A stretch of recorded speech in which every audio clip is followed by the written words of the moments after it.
Soy Alcides, y las antiguas murallas de España me susurraron un secreto al oído.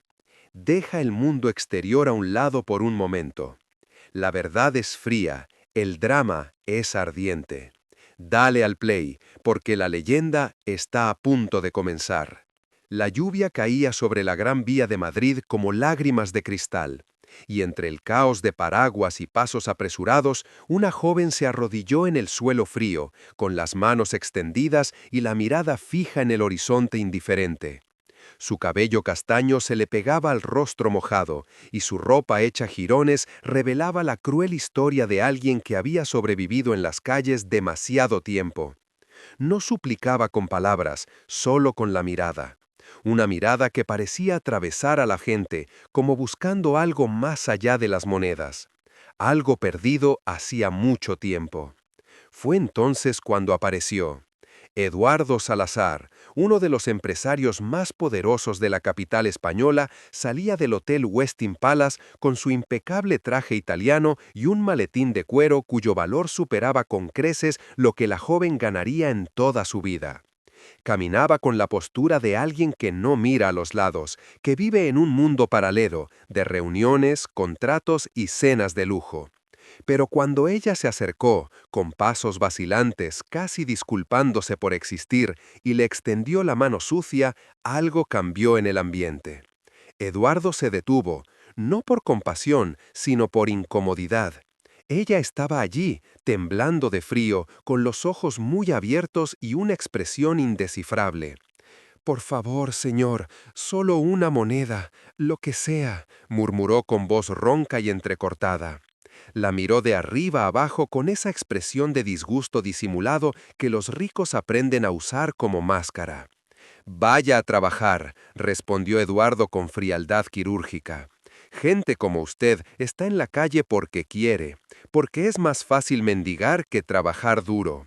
Y entonces, sin esperar respuesta, se apartó de ella como quien esquiva un obstáculo en el camino. La joven permaneció allí, con la mano aún extendida en el vacío, mientras él se perdía entre la multitud. Pero algo de aquel breve encuentro flotaba en el aire. Una energía extraña, un eco que ninguno de los dos comprendía. Porque Eduardo no vio lo que debía haber visto. No reconoció la forma de aquellos ojos, aquel brillo particular, aquel color miel oscuro que tan bien conocía.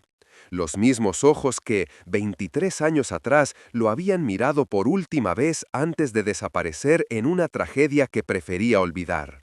Se llamaba Lucía. Y hace 23 años, Eduardo Salazar tuvo una hija con ese nombre.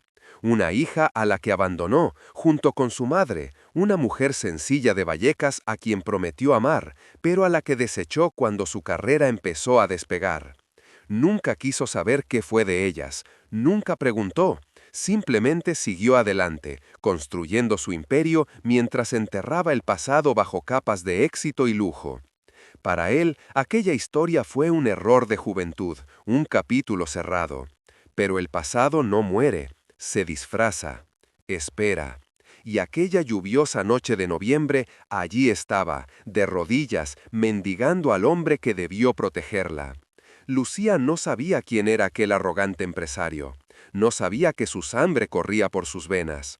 Solo sabía que su madre había muerto cuando ella tenía 12 años y que desde entonces la vida había sido una caída sin fin.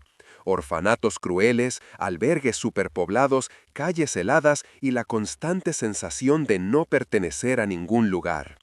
Pero había algo en aquel hombre, algo que no podía explicar.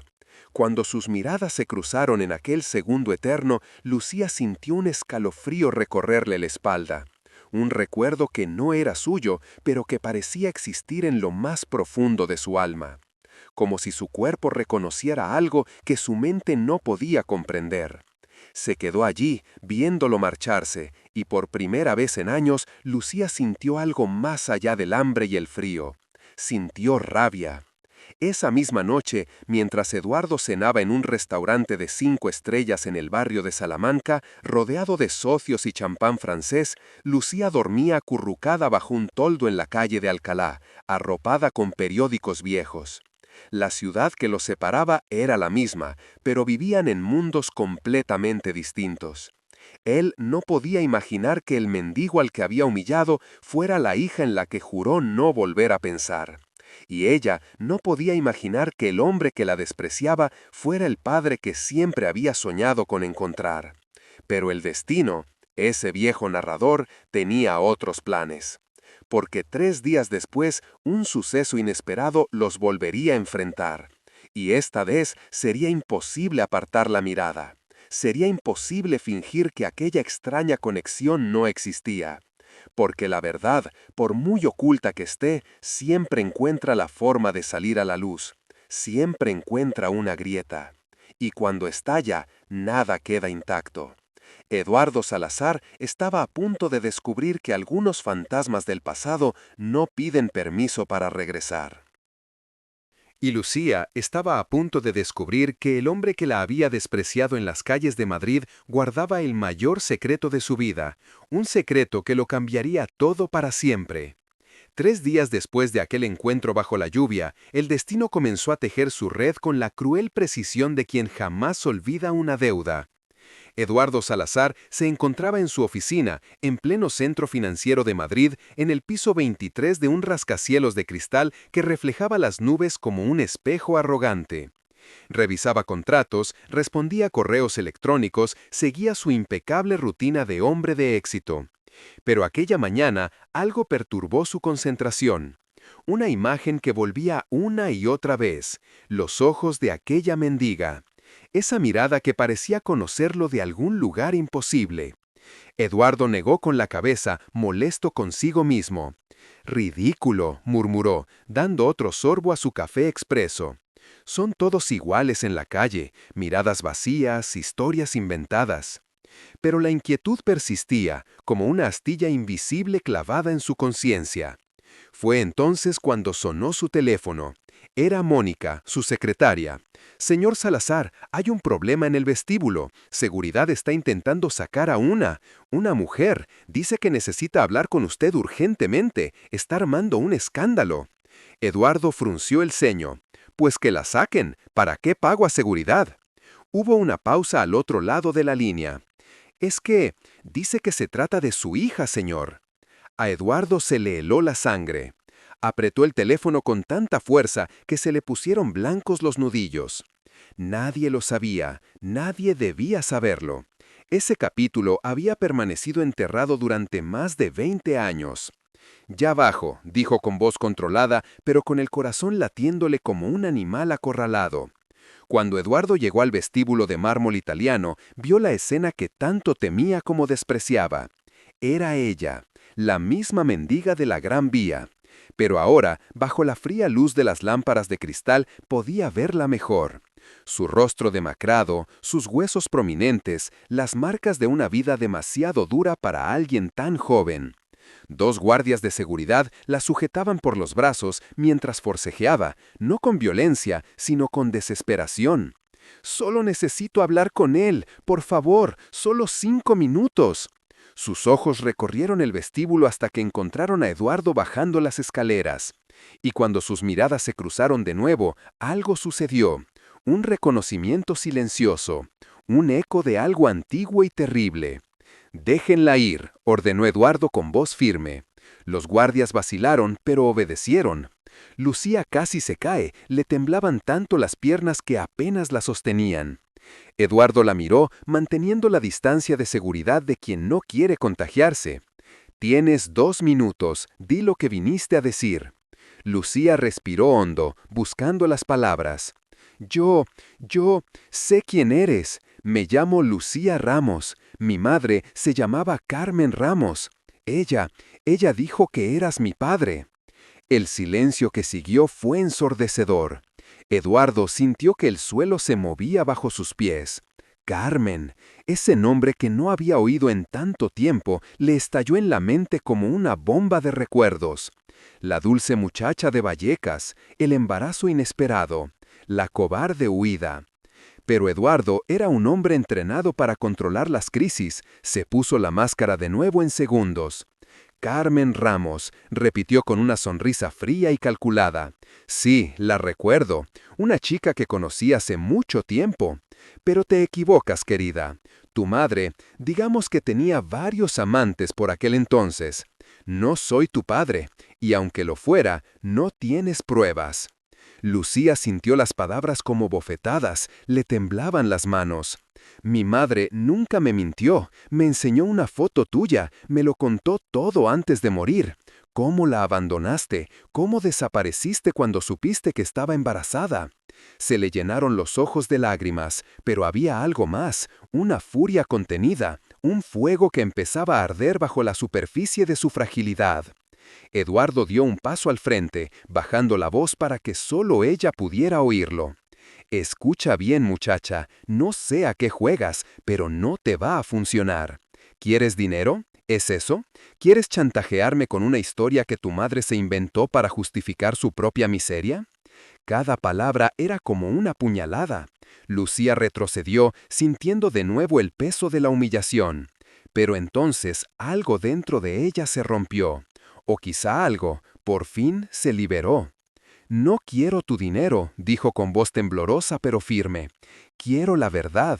Quiero que me mires a los ojos y me digas que no ves nada de ti mismo en mí, que no reconoces nada.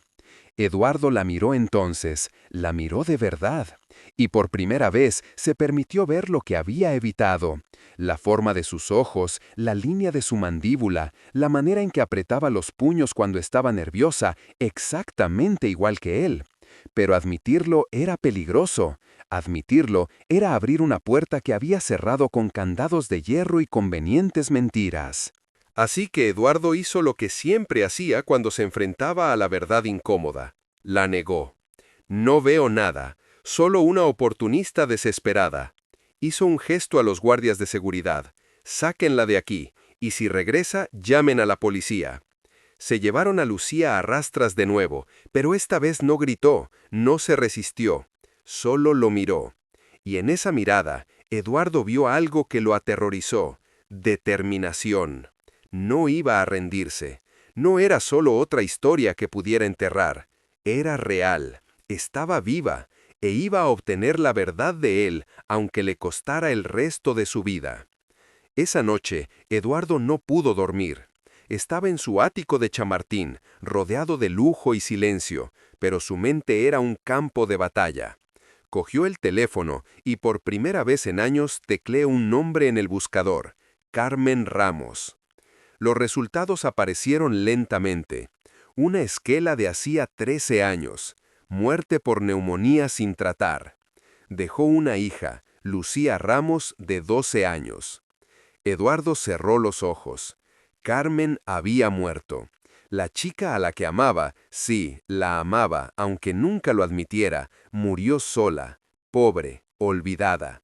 Y su hija, la hija de ambos, creció en las calles, en albergues, en un infierno que él podría haber evitado con una sola decisión diferente 23 años atrás.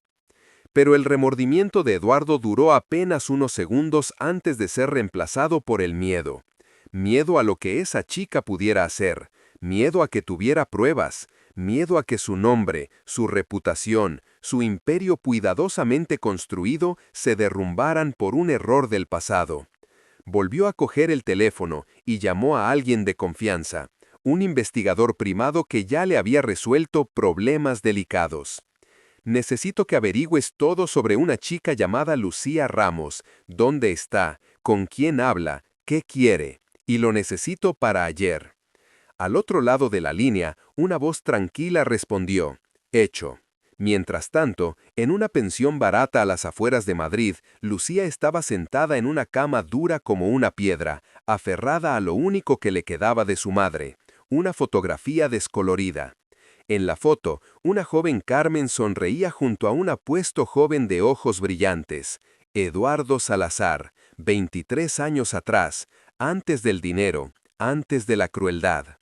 Al dorso de la foto, con la letra temblorosa de su madre, estaba escrito: Lucía, si algún día quieres saber quién es tu padre, enséñale esto. Quizá le recuerde que algún día fue capaz de amar. Lucía apretó la foto contra su pecho e hizo una promesa silenciosa a la memoria de su madre. Haría que Eduardo Salazar reconociera la verdad, aunque le costara todo lo que tenía, que no era absolutamente nada salvo sus ganas de vivir. Habían pasado 2 semanas desde aquella confrontación en el vestíbulo de mármol. 2 semanas en las que Eduardo Salazar vivió bajo la sombra de una amenaza que no podía controlar. El detective privado que contrató trajo información inquietante. Lucía no tenía nada, sin cuenta bancaria, sin abogado, sin un plan elaborado. Era exactamente lo que parecía, una joven destrozada por la vida, sola en el mundo, sin recursos. Pero había algo más en el informe que heló la sangre de Eduardo. Lucía estaba enferma, muy enferma. Tuberculosis avanzada, probablemente contraída durante sus años viviendo en la calle. Sin el tratamiento adecuado, le quedaban como máximo 6 meses de vida. Eduardo debería haberse sentido aliviado, el problema se resolvería solo. Pero en cambio, algo extraño e indeseado comenzó a crecer en su pecho, la culpa. Fue entonces cuando sonó su teléfono, un número desconocido. Eduardo dudó, pero contestó. La voz al otro lado de la línea era débil, entrecortada por la tos. «Soy yo, Lucía». Eduardo cerró los ojos. «¿Qué quieres ahora?» Hubo un largo silencio, solo su respiración agitada llenaba el espacio. «No quiero nada de ti. Solo quería que supieras que ya no te buscaré. Ganaste. Puedes seguir con tu vida en paz». Eduardo sintió un nudo en la garganta. «Entonces, ¿por qué me llamas?» Su voz se hizo aún más baja, casi un susurro. «Porque mi madre me enseñó a perdonar, y quiero que sepas que, a pesar de todo, te perdono. Por abandonarnos, por negar quién soy, por anteponer el dinero a nosotros». Y entonces colgó. Eduardo se quedó allí, teléfono en mano, sintiendo algo que no había sentido en décadas, una grieta en su propia armadura. Aquella muchacha, aquella mendiga a la que había despreciado, había logrado algo que ninguno de sus socios millonarios, ninguna de sus sofisticadas amantes, ninguno de sus poderosos contactos había conseguido jamás. Lo había desarmado por completo. No con amenazas, no con chantaje, sino con perdón. Y de alguna manera retorcida, dolía más que cualquier acusación. Porque el perdón implica que hubo una ofensa, y Eduardo había pasado 23 años convenciendo a sí mismo de que no había hecho nada malo. Esa misma noche, Eduardo hizo algo que lo sorprendió incluso a él. Tomó su auto y condujo hasta la calle Embajadores, donde el investigador le había dicho que Lucía vivía en una pensión miserable. El barrio olía a basura acumulada y a desesperanza. Eduardo subió las crujientes escaleras hasta el 3er piso y llamó a la puerta de la habitación número 7. Nadie respondió. Volvió a llamar. «¿Lucía?» Silencio. Entonces una voz ronca provino del interior. «La puerta está abierta». Eduardo entró, y lo que vio lo hizo detenerse en el umbral. Lucía yacía en una cama estrecha, cubierta por una manta delgada y llena de agujeros. Su rostro estaba pálido como la cera, sus ojos hundidos, sus labios agrietados. Parecía un fantasma. «¿Viniste a verme morir?», preguntó ella, sin amargura, solo con una resignación cansada. Eduardo sintió que le flaqueaban las piernas. Acercó una vieja silla y se sentó junto a la cama. «Vine porque necesito saberlo». Lucía lo miró con curiosidad. «¿Saber qué?». Eduardo respiró hondo. «Si de verdad eres mi hija». Por primera vez en semanas, una leve sonrisa apareció en el rostro de Lucía. Extendió la mano temblorosa y sacó algo de debajo de la almohada. La foto. La misma foto que le había dado su madre. Se la entregó a Eduardo. Él la tomó con manos temblorosas y contempló aquella imagen de un tiempo imposible, cuando aún podía sonreír con inocencia, cuando Carmen aún vivía y estaba llena de sueños. «Esta foto», dijo Lucía con dificultad, «es la única prueba que tengo. Mi madre la guardó toda su vida. Decía que eras un buen hombre, que simplemente te habías desviado del camino. Nunca le creí, hasta hoy. Eduardo levantó la vista de la foto y se encontró con la mirada de Lucía. Y finalmente, después de tanta evasión, vio a Carmen, en sus ojos, se vio reflejado en su rostro. Vio a la hija a la que nunca quiso reconocer, porque reconocerla significaba admitir que había destruido 2 vidas por cobardía y ambición. Las lágrimas comenzaron a caer por el rostro de Eduardo Salazar, lágrimas que no había derramado desde niño. «Lo siento mucho», susurró con la voz quebrada. «Lo siento mucho, Lucía». Lucía extendió la mano y con una ternura que Eduardo no merecía, le acarició el rostro. «Lo sé». Eduardo sostuvo aquella mano delgada y sintió el peso aplastante de 23 años de malas decisiones. «Te llevaré al mejor hospital de Madrid. Pagaré el mejor tratamiento. Cuidaré de ti. Te lo prometo». Lucía sonrió, pero era una sonrisa triste, la sonrisa de quien sabe que algunas cosas llegan demasiado tarde. «No quiero tu dinero, papá». La palabra papá que salió de esos labios fue como una puñalada y un abrazo a la vez. «Solo quería que me miraras, solo una vez, de verdad, y lo hiciste». Cerró los ojos, exhausta, y Eduardo se quedó allí, sosteniendo su mano, sintiendo cómo la vida se le escapaba lentamente entre los dedos. Pero el destino, en ese momento, decidió ser menos cruel de lo que Eduardo merecía, porque Eduardo Salazar no salió de aquella habitación esa noche. Tomó a Lucía en brazos, tan ligera que parecía de papel, y la llevó directamente al Hospital Universitario La Paz. Pagó por tratamiento inmediato, por los mejores médicos, por todo lo que el dinero podía comprar. Y por primera vez en su vida, Eduardo usó su poder y riqueza no para construir imperios, sino para salvar una vida, la vida de la hija a la que había negado. Fueron meses difíciles, tratamientos dolorosos, noches en las que Lucía apenas sobrevivió, momentos en los que Eduardo se preguntó si Dios lo castigaba haciéndole encontrar a su hija solo para volver a perderla. Pero Lucía era más fuerte de lo que parecía. Sobrevivió. Y poco a poco, entre citas médicas y conversaciones silenciosas en los pasillos del hospital, padre e hija comenzaron a construir algo que nunca habían tenido, una relación. No era perfecta, no borraba el pasado, pero era real. Eduardo descubrió que Lucía había heredado de Carmen no solo sus ojos, sino también la fuerza y la bondad que él había olvidado que existían. Y Lucía descubrió que su padre, a pesar de todos sus errores, aún era capaz de cambiar, capaz de redimirse. Un año después, Lucía ya no vivía en la calle. Vivía en un apartamento que Eduardo le había comprado. Estudiaba enfermería porque quería ayudar a personas como ella. Y por primera vez en su vida tenía un futuro.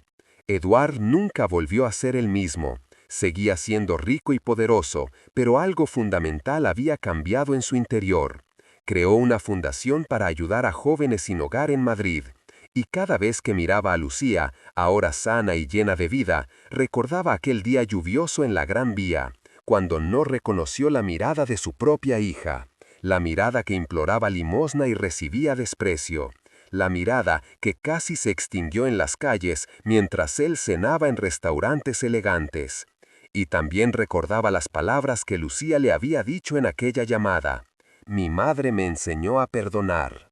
Quizás, pensó Edward, el mayor milagro no fue que Lucía hubiera sobrevivido, sino que hubiera elegido perdonar. Porque el perdón, descubrió demasiado tarde, es lo único que puede salvar no solo a quien lo recibe, sino también a quien tuvo el valor de pedirlo. ¿Y tú, qué te ha parecido esta historia? ¿Merecía Eduardo una segunda oportunidad? ¿Fue el perdón de Lucía un signo de debilidad o la mayor fortaleza que alguien puede tener? Deja tu opinión en los comentarios. Y si nos ves desde alguna ciudad de España, Madrid, Barcelona, Sevilla, Valencia, Bilbao o cualquier otra, cuéntanos dónde estás. Quiero saber si estas historias te llegan. Suscríbete al canal y activa las notificaciones, porque cada semana te traigo historias reales que suceden en las antiguas calles de España. Historias de redención, de justicia, de secretos que el tiempo no pudo enterrar. Soy Alcides y las paredes de España aún guardan muchos secretos. Hasta la próxima leyenda.